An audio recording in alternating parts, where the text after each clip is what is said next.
मेरे चैनल को सब्सक्राइब करें और बेल आइकन प्रेस करें ताकि कोई भी वीडियो मिस ना हो। वीडियो को अंत तक देखें और पसंद आए तो लाइक करें।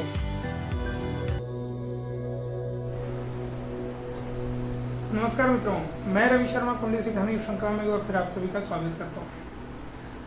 मित्रों, अभी तक हमने रत्नों के बारे में चर्चा की कि कौन सा रत्न हमें धारण करना है, कौन से ग्रह का रत्न धारण करना चाहिए और कौन कौन से ग्रह के प्रभाव को बढ़ाने के लिए और उसके शुभ परिणाम को पूरी तरह से लेने के लिए हमें रत्न धारण करना चाहिए।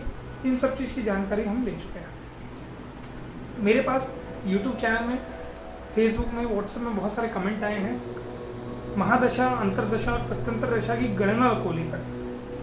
मैंने एक वीडियो बनाया था जिसमें मैंने बताया था महादशा कैसे देखते हैं। आज मैं जो बताने जा रहा हूँ वो बहुत ही सिंपल और साधारण सूत्र बताने जा रहा हूँ, जिसमें आपको नक्षत्र की जानकारी होना बिल्कुल आवश्यक नहीं है, नक्षत्र के स्वामी की जानकारी होना बिल्कुल आवश्यक नहीं है। मैं बहुत ही सिंपल साधारण सा सूत्र बताऊंगा और उस सूत्र से आप ये पता लगा पाएंगे आराम से कि कौन से ग्रह की महादशा चल रही है, कौन से ग्रह की प्रत्यंतर दशा चल रही है, तात्कालिक रूप में कौन से ग्रह की महादशा है, जिस समय जातक का जन्म हुआ उस समय कौन से ग्रह की महादशा, कौन से ग्रह की अंतरदशा, कौन से ग्रह की प्रत्यंतर दशा चल रही थी। ये सब चीज़ों की जानकारी आप बहुत ही छोटे से सूत्र में आपको बताऊंगा, उससे आप आराम से पता लगा सकते हैं। तो चलिए शुरू करते हैं। सबसे पहले हम देखेंगे कि कौन कौन से ग्रह की महादशा कितने वर्ष की होती है। तो सबसे पहले हम शुरू करते हैं केतु से। केतु की महादशा होती है 7 वर्ष की। केतु के बाद शुक्र की महादशा आती है। शुक्र के बाद सूर्य की महादशा आती है। सूर्य के बाद चंद्रमा की महादशा आती है। चंद्रमा के बाद मंगल की महादशा आती है। मंगल के बाद राहु की महादशा आती है। राहु के बाद गुरु की महादशा आती है। गुरु के बाद शनि की महादशा आती है। शनि के बाद बुध की महादशा आती है।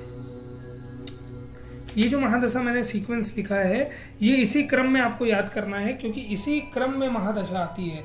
केतु की महादशा आएगी, उसके बाद शुक्र की आएगी, फिर सूर्य की आएगी, फिर चंद्रमा की, मंगल की, राहु की, गुरु की, शनि की, बुध की। ये इसी सीक्वेंस में किसी जातक की कुंडली में मंगल की महादशा यदि चल रही है तो उसके बाद जो महादशा आएगी वो राहु की आएगी। किसी जातक की कुंडली में यदि सूर्य की महादशा चल रही है या सूर्य की अंतरदशा चल रही है तो उसके बाद चंद्रमा की ही महादशा या चंद्रमा की ही अंतरदशा आएगी। ये सीक्वेंस यही रहेगा। काल की बात करें तो केतु की जो महादशा है वो 7 वर्ष की है। शुक्र की जो महादशा है वो 20 वर्ष की है। सूर्य की महादशा 6 वर्ष की है। चंद्रमा की महादशा 10 वर्ष की है। मंगल की महादशा फिर 7 वर्ष की है। राहु की महादशा 18 वर्ष की। गुरु की महादशा 16 वर्ष की। शनि की महादशा 19 वर्ष की और अंत में बुध की महादशा 17 वर्ष की होती है। ये एक बार आपने समझ लिया, याद कर लिया, हो गया। इसके बाद जो मैं बताऊंगा वो मैं बताऊंगा बिना नक्षत्र की जानकारी के, बिना नक्षत्र के स्वामी के जानकारी के, बिना किसी चीज के सिंपल सोबर कैलकुलेशन मैथमेटिकल तरीका किस प्रकार से हम महादशा की गणना करेंगे, किस प्रकार से हम ये पता लगाएंगे कि जातक के जन्म के समय किस ग्रह की महादशा चल रही थी और उस ग्रह की महादशा का कितना समय बीत चुका था और कितना समय और बाकी है। ये सारा चीज उसमें अंतरदशा, प्रत्यंतर दशा, माफ कीजिएगा, महादशा, अंतरदशा, प्रत्यंतर दशा, ये तीनों हम देखेंगे। तो चलिए शुरू करते हैं। सबसे पहले एक उदाहरण कुंडली लेते हैं। मैं ले रहा हूँ 26 सितंबर 1986 और समय हम लोग लेते हैं 3:55 PM और स्थान हम लेते हैं दिल्ली। ये मैंने रैंडम लिया है, आप कुछ भी ले सकते हैं और जैसा मैं बताऊं स्टेप बाय स्टेप अगर आप मेरे साथ करें तो आपको पता चलेगा कितना इजी कैलकुलेशन है और कितना आसानी से, कितने आसान तरीके से आप इसका गणना कर सकते हैं। तो ये मैंने जो लिया 26 सितंबर 1986 और समय मैंने लिया है 3:55 PM और स्थान दिल्ली लिया है। इसका मैं एक बार सॉफ्टवेयर में मैं चेक करके बताता हूँ आपको। आप भी अपने मोबाइल में चेक कर सकते हैं, अपने सॉफ्टवेयर में चेक कर सकते हैं कि इस समय चंद्रमा की स्थिति क्या थी। तो जैसा कि आप यहाँ स्क्रीन में देख सकते हैं, चंद्रमा की स्थिति इस तरह से है कि चंद्रमा जो है वो 3rd राशि में है, मिथुन राशि में है, 12 अंश और 36 कला पे। अब इसके बाद इसका क्या मतलब हुआ, चंद्रमा थर्ड में है, 12 अंश 36 कला, इसी से मैं निकाल दूंगा, इसी से अब हम निकाल सकते हैं कि कौन से, बस इतनी सी जानकारी हमें चाहिए। इस जानकारी से हम निकाल सकते हैं कि कौन से ग्रह की महादशा, अंतरदशा, प्रत्यंतर दशा, किस समय कौन सी दशा चलेगी, ये सारे चीज की कैलकुलेशन, बस ये एक लाइन, ये इतनी सी जानकारी, इसके अलावा आपको कोई पुस्तक कुछ नहीं चाहिए, कुछ नहीं चाहिए। इतना सटीक और इतना सरल फॉर्मूला मैं आपको बताने जा रहा हूँ। मैंने आपको बताया है मेरे पहले वीडियो जिसमें हमने नक्षत्र के बारे में चर्चा की थी, तो हमने बताया था कि 27 नक्षत्र है, और क्योंकि भूगोल 360 अंश का होता है तो एक नक्षत्र जो है वो 13 अंश और 20 कला का होता है, ये हमें मालूम है। एक नक्षत्र जो है वो 13 अंश और 20 कला का होता है। 13 अंश और 20 कला को हम कला में अगर बदले, क्योंकि आगे चल के जो हमें मैथमेटिकल कैलकुलेशन करना है, मैं चाहता हूँ एक ही यूनिट रहे हमारे पास, तो मैं अंश और कला को कला में कन्वर्ट कर देता हूँ। सिंपल तरीका है, जैसे हम घंटे को मिनट में कन्वर्ट करते हैं, 1 घंटे में 60 मिनट, वैसे ही एक अंश में 60 कला होती है। तो 13 अंश और 20 कला, 13 अंश और 20 कला का मतलब हुआ 13 × 60 + 20, यानी कि 800 कला। एक नक्षत्र जो है वो 800 कला का होता है। और चंद्रमा कितने नक्षत्र को पार करके कौन से नक्षत्र में है, ये अब देखते हैं। चंद्रमा ने 2 राशि को पार कर ली है, तीसरी राशि में वो 12 अंश और 36 कला पे है। एक राशि हमें पता है 30 अंश की होती है, तो चंद्रमा ने पहली राशि में 30 अंश, दूसरी राशि में भी 30 अंश पार किया, और तीसरी राशि में 12 अंश और 36 कला को पार किया। टोटल हुआ 72 अंश और 36 कला। जब 72 अंश और 36 कला को हम कला में कन्वर्ट करेंगे तो ये 72 × 60 + 36 होगा, तो ये हो जाएगा 0, 6 दूनी 12 का 2, इधर 1 7 4 4320 + 36, 4356 कला। चंद्रमा जो है वो अभी तक 4356 कला को पार कर चुका है। देखिए मित्रों, हम इसी सीक्वेंस में क्यों लें, प्रश्न ये आ सकते हैं आपके मन में कि हम इसी सीक्वेंस में क्यों लें, सीक्वेंस यही निर्धारित क्यों किया गया, तो इसके बारे में मैं बता देता हूँ। जो नक्षत्र के स्वामी के बारे में मैंने जब चर्चा की थी अपने एक वीडियो में, तो मैंने आपको बताया था कौन सा नक्षत्र का कौन सा स्वामी है। तो मेष राशि में 3 नक्षत्र आते हैं, अश्विनी, भरणी और कृत्तिका। और अश्विनी का 4 चरण आता है, भरणी का 4 चरण आता है, कृत्तिका का 1 चरण आता है।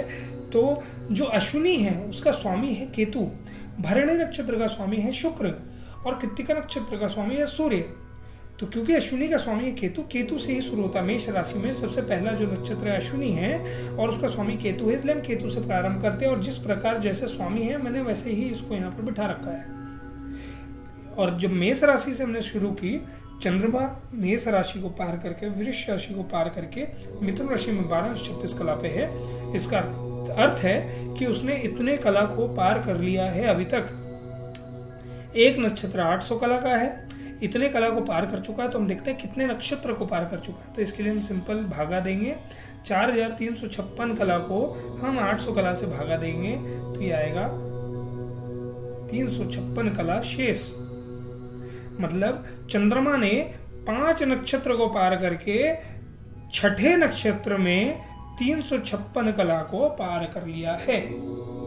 अब देखते हैं 5 नक्षत्र उसने कौन कौन से पार किए, तो इसी सीक्वेंस में देखेंगे। केतु, शुक्र, सूर्य, चंद्र और मंगल, ये 5 नक्षत्र उसने पार किए। वो राहु नक्षत्र में 356 कला को पार कर चुका है। इसका मतलब जिस समय जातक का जन्म हुआ उस समय जातक का राहु की महादशा चल रही थी जातक की। जिस समय जातक का जन्म हुआ उस समय राहु की महादशा चल रही थी। ये हमने निकाल लिया, राहु की महादशा। जातक के जन्म के समय राहु की महादशा थी। अब राहु की महादशा तो 18 वर्ष की है।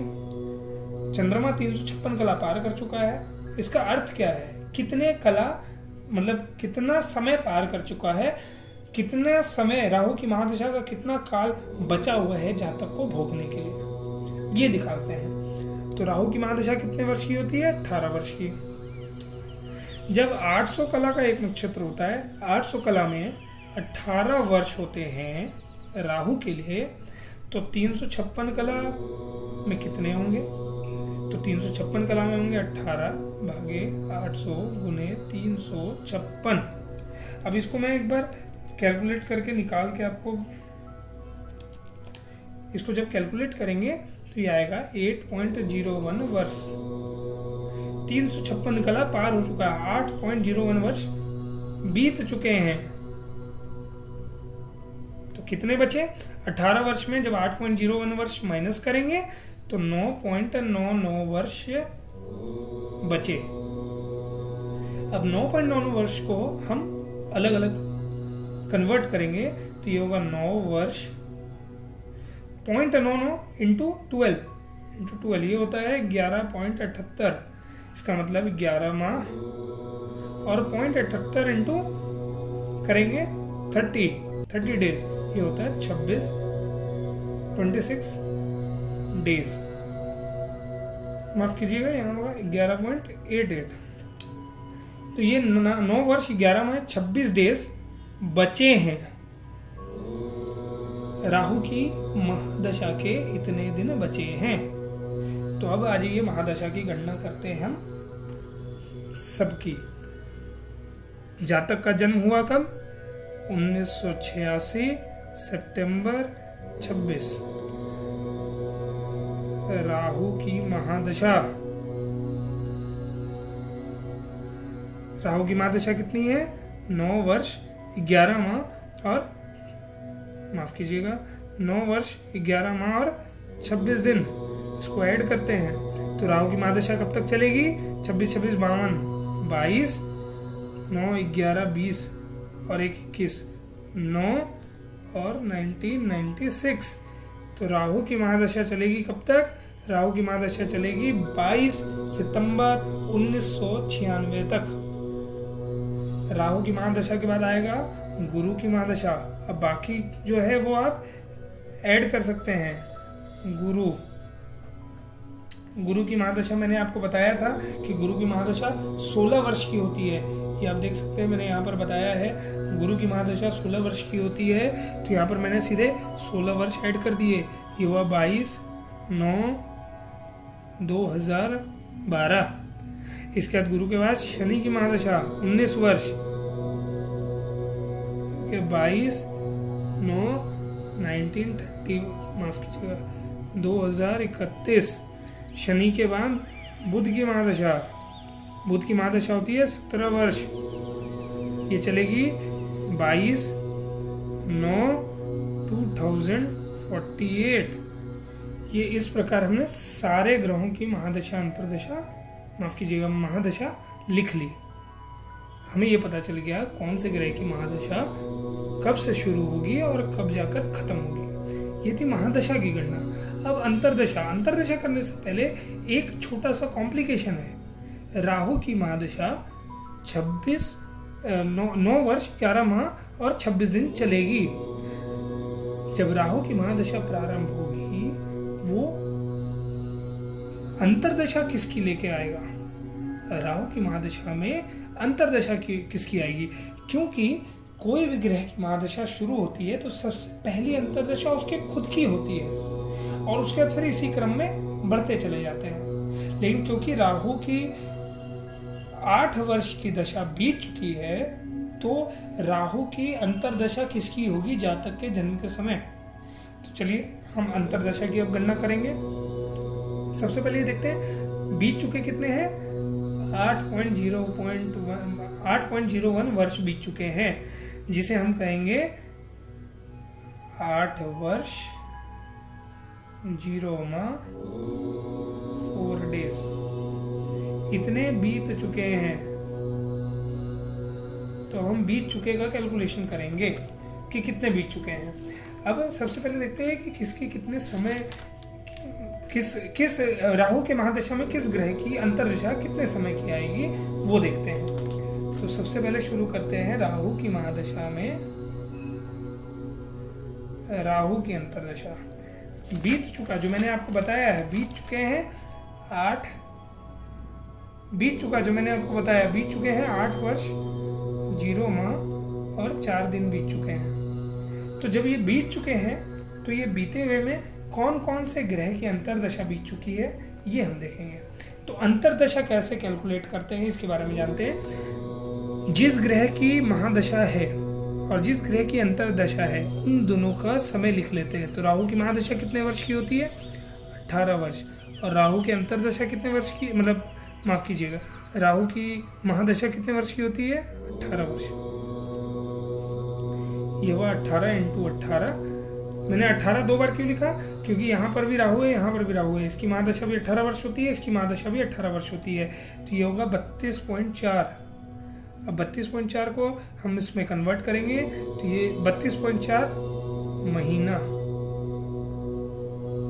इसको कन्वर्ट करते हैं 8 वर्ष 0 माह 4 दिन में माइनस करेंगे तो ये हो गया 2 वर्ष 12 दूनी 24, 8 माह और 0.4 महीना, मतलब 0.4 × 30 डेज, इसका मतलब 12 दिन। 2 वर्ष, जो 8 वर्ष 4 दिन बीते उसमें 2 वर्ष 8 माह 12 दिन राहु के भी बीत चुके हैं। अब इसको माइनस करते हैं तो 12 में से माफ कीजिएगा 34 में से 12 गया 22 दिन, 11 में 8 गया 3 माह और 7 में से 2 गया 5 माह, 5 वर्ष। 5 वर्ष 3 माह 22 दिन अभी भी बीते हुए हैं। तो इसके लिए हम देखेंगे राहु में, राहु के बाद गुरु की आएगी अंतर्दशा। राहु के बाद गुरु की महादशा आती है तो अंतर्दशा में भी राहु के बाद गुरु की अंतर्दशा आएगी। तो राहु में गुरु देखेंगे। राहु का समय होता है 18 वर्ष का, गुरु का समय होता है 16 वर्ष का।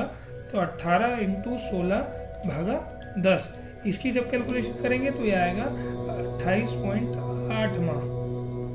अब 28.8 माह को कन्वर्ट करते हैं तो 2 वर्ष 12 दूनी 24, 4 माह और 0.8 × 38 के 24 दिन, मतलब 2 वर्ष 4 माह 24 दिन गुरु के भी पूरे ही बीत चुके हैं। इसको माइनस करेंगे, ये आएगा 28 दिन, 12 2 14 में 4 गया 10,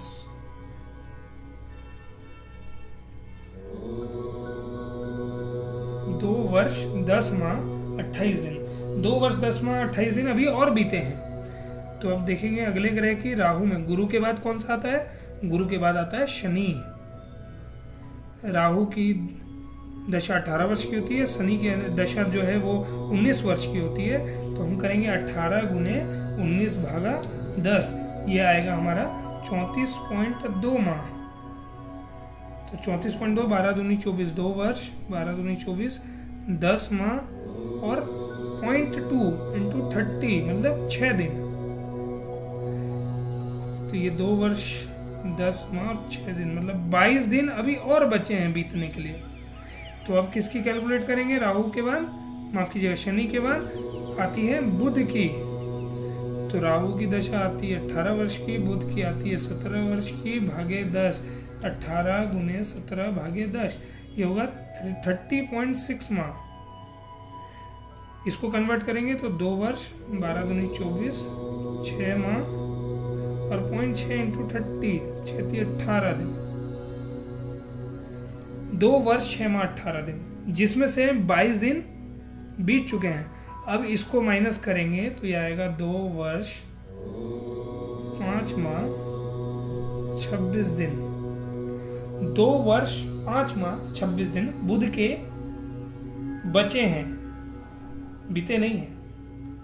तो इसका अर्थ हुआ कि राहु की महादशा में बुध की अंतर्दशा जब थी, जिस समय 2 वर्ष 5 माह 26 दिन बुध की अंतर्दशा बची हुई थी, तब जातक का जन्म हुआ। इसका अर्थ है कि जातक के जन्म के समय राहु की महादशा में बुध की अंतर्दशा थी और वो थी 2 वर्ष 5 माह 26 दिन की। अब 2 वर्ष 5 माह 26 दिन अर्थ क्या हुआ कि जब जातक का जन्म हुआ 1986 सितंबर 26, और इसमें हम जोड़ेंगे 2 वर्ष 5 माह 26 दिन। तो ये बात 26 26 52 मतलब 22, 9 5 14 15 मतलब 3 और 1989।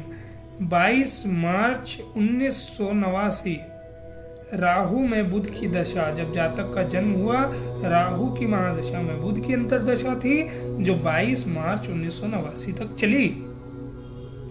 इसी प्रकार से अब हम बाकी ग्रहों की अंतर्दशा निकालेंगे। अब इसके बाद देख लेंगे तुरंत, राहु में बुध के बाद कौन सा आएगा? बुध के बाद आएगा केतु। केतु का होता है 7 वर्ष, 18 गुने 7 भागे 10, इसको जब कैलकुलेट करेंगे तो ये आएगा 12.6 माह, मतलब 1 वर्ष, माफ कीजिएगा 1 वर्ष, 12 माह मतलब 1 वर्ष, और 0.6 माह मतलब 0.6 × 30, क्योंकि 6 18 दिन। जब इसको ऐड करेंगे तो ये आएगा 10 अप्रैल 1990। राहु में केतु की अंतर्दशा चली 10 अप्रैल 1990 तक।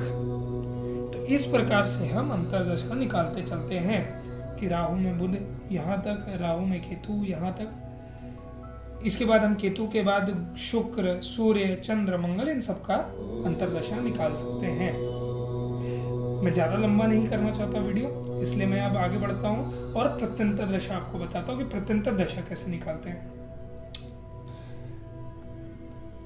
प्रत्यंतर दशा के लिए सबसे पहले देखते हैं, इसी एग्जाम्पल को लेकर चलते हैं, यहाँ जो हमने निकाला है इसी को लेकर चलते हैं। राहु की महादशा में केतु की अंतर्दशा जो शुरू कब हुई? शुरू हुई 22 मार्च 1989 को, 22 मार्च 1989 को शुरू हुई और समाप्त कब हुई? तो 10 अप्रैल 1990 को समाप्त हुई। अब इसमें हम निकालेंगे कि अलग अलग ग्रहों की अंतर्दशा किस प्रकार है, माफ कीजिएगा प्रत्यंतर दशा किस प्रकार है। तो ये जो समय था राहु में केतु का, ये कितने दिन का था? 1 वर्ष 18 दिन, मतलब 378 दिन था। ठीक है। अब प्रत्यंतर दशा कैसे निकालेंगे? तो सबसे पहले जानते हैं प्रत्यंतर दशा किसकी होगी। तो हम प्रत्यंतर यहां लिख देते हैं। केतु की अंतर्दशा है तो प्रत्यंतर दशा भी केतु की ही होगी। मैंने क्या बताया? जिसकी महादशा हो पहली अंतर्दशा उसी की होगी, जिसकी अंतर्दशा हो पहली प्रत्यंतर दशा उसी की होगी, जिसकी प्रत्यंतर दशा हो पहली प्राण दशा और सूक्ष्म दशा उसी की होगी। इसी प्रकार से चलना है, क्योंकि केतु की माफ कीजिए केतु की अंतर्दशा प्रारंभ हुई है तो केतु की ही प्रत्यंतर दशा होगी। केतु की प्रत्यंतर दशा के बाद हम बाकी सबकी प्रत्यंतर दशा की गणना करेंगे। तो केतु की प्रत्यंतर दशा के बाद शुक्र की आएगी, उसके बाद सूर्य की आएगी, उसके बाद चंद्र की आएगी, उसके बाद मंगल की आएगी, उसके बाद राहु की आएगी, उसके बाद गुरु, उसके बाद शनि, उसके बाद बुध। इस प्रकार से प्रत्यंतर दशा चलेगी। अब प्रत्यंतर दशा निकालेंगे कैसे?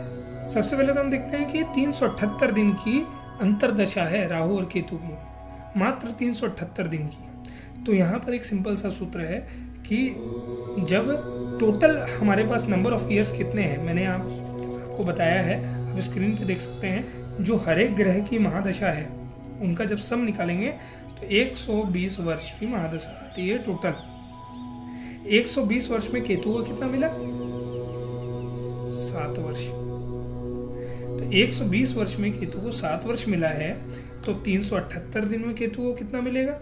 जब टोटल 120 वर्ष की जब महादशा है तो केतु की महादशा 7 वर्ष है।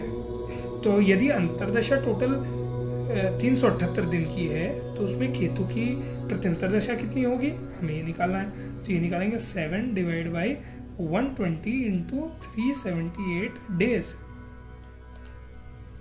बस इतना ही आसान है। इसको जब हम कैलकुलेट करेंगे तो ये आएगा 22 डेज, ये आएगा 22 दिन। तो इसमें हम 22 दिन ऐड कर देंगे। जब इसमें हम 22 दिन ऐड करेंगे तो ये आ जाएगा 22 22 44, मतलब 14।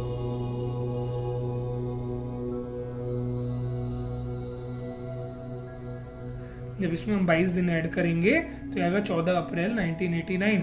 तो राहु की महादशा में केतु की अंतर्दशा में जो केतु की प्रत्यंतर दशा होगी वो 22 दिन की होगी, जो 14 अप्रैल 1989 तक चलेगी। शुक्र की बात करें, शुक्र का भी ऐसे ही कैलकुलेट करेंगे। शुक्र की जो महादशा होती है 20 वर्ष की होती है, तो 20 भागे 120 इंटू 378 डेज, ये होगी 63 डेज। और 63 यहाँ पर ऐड कर देंगे। जब इसमें हम 63 ऐड करेंगे, 63 मतलब 2 माह 3 दिन, तो 3 दिन मतलब 17, 2 माह मतलब 6, 1989। शुक्र की प्रत्यंतर दशा 63 डेज की हुई। हमने केतु का फॉर्मूला क्या लिखा था, 7 इंटू 378/120। शुक्र के लिए क्या लिखेंगे, 20 इंटू 378/120। इसी प्रकार से हम सबका लिखते हैं। यहाँ मैंने उसी प्रकार से सबकी कैलकुलेशन कर ली। सूर्य का 6 है तो 6 से इंटू कर दिया, चंद्रमा का 10 है तो 10 से इंटू कर दिया। इस तरह से मैंने सबका निकाल लिया कि कितने कितने दिन की प्रत्यंतर दशा है। सूर्य का 6 है तो 6 इंटू 378/120 19 दिन आया। चंद्रमा का 10 है, 10 वर्ष है तो 10 इंटू 378/120 तो ये 32 दिन आया। अब इसको जब हम ऐड करते जाएंगे, 17 में जब हम 19 ऐड करेंगे तो ये आएगा 6 जुलाई 1989।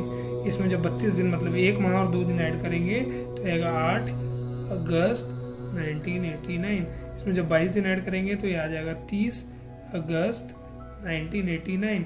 इसमें जब 56 दिन ऐड करेंगे तो 56 दिन ऐड करने से ये आएगा 26/10/1989। 50 दिन इसमें ऐड करेंगे, आएगा 16 दिसंबर 1989। इसमें 2 माह सीधे ऐड करेंगे तो ये आ जाएगा 16 फरवरी 1989। और अंत में 54 दिन ऐड करेंगे तो ये आएगा 10 अप्रैल 1990। ये हमने साधारण सूत्र से बहुत सिंपल तरीके से प्रत्यंतर दशा निकाली। तो मित्रों, ये थी महादशा, अंतरदशा, प्रत्यंतर दशा की गणना, किस प्रकार से गणना करते हैं। उम्मीद है कैलकुलेशन आपको समझ में आया होगा, उम्मीद है तरीका आपको समझ में आया होगा, फॉर्मूला भी समझ में आया होगा। यदि फिर भी कोई ऐसी चीज़ है महादशा, प्रत्यंतर दशा, अंतरदशा से लेकर जो आपको नहीं समझ में आई हो, तो प्लीज़ मुझे कमेंट में पूछें। आध्यात्म से जुड़ा हुआ या किसी और टॉपिक से भी जुड़ा हुआ कोई भी प्रश्न हो, आप मुझसे पूछें, मैं उत्तर जरूर दूंगा। ज्योतिष से जुड़ा हुआ, रत्नों से जुड़ा हुआ कोई भी प्रश्न हो आप मुझसे पूछ सकते हैं। वीडियो अच्छा लगा हो तो प्लीज़ इसे लाइक एंड शेयर जरूर करें, चैनल को सब्सक्राइब करें। बहुत बहुत धन्यवाद।